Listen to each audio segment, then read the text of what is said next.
If it is not on the Glass-Steagall, I give you the floor.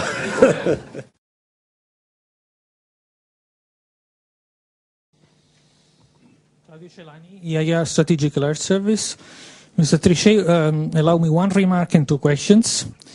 My remark is that I'm pleased to see that the ECB has posted a paper on a working paper which at least partially supports my views on Glass-Steagall. My questions are very flattered to be on your side, if I may. Thank you. My questions are the following. We get a little bit worried when we read and hear that the ECB, through its assets purchase program, is almost becoming a bad bank, and that there is even a threat of insolvency if this goes on for the ECB. So the sudden decision of the ECB to increase its capital, it's not easing this concern. And therefore, I would ask you if you can categorically rule out that there is even a distant threat of insolvency for the ECB. The second question is on the European Bailout Fund.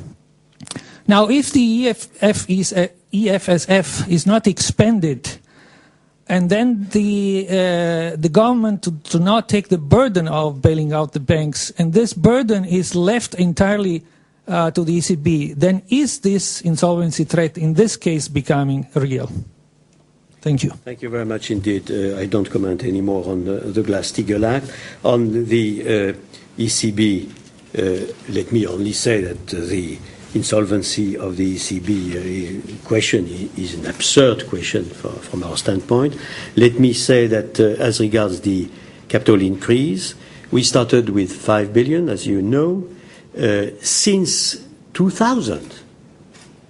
So a long time ago, there was a decision, the 8th of May 2000, that was foreseeing an increase in the capital of the ECB with an additional 5 billion. So 10 years ago, the idea that it would be appropriate to go from 5 to 10, exactly from 5.76 to 10.76 was, judged appropriate by the Governing Council of the Central Bank. Now, we have a rule where we provision in our own institution at the level of the capital. And we were at the maximum level of provisioning, so we thought it was time precisely to permit, to continue to make the appropriate provisioning, as we said, in view of the increased volatility of the foreign exchange rates, the interest rates risk that all central banks of the world have, the gold price and the increased volatility also in the gold prices, and all kind of risk, including credit risk, that we might have. This is, I would say, good management, sound management by an institution like ours.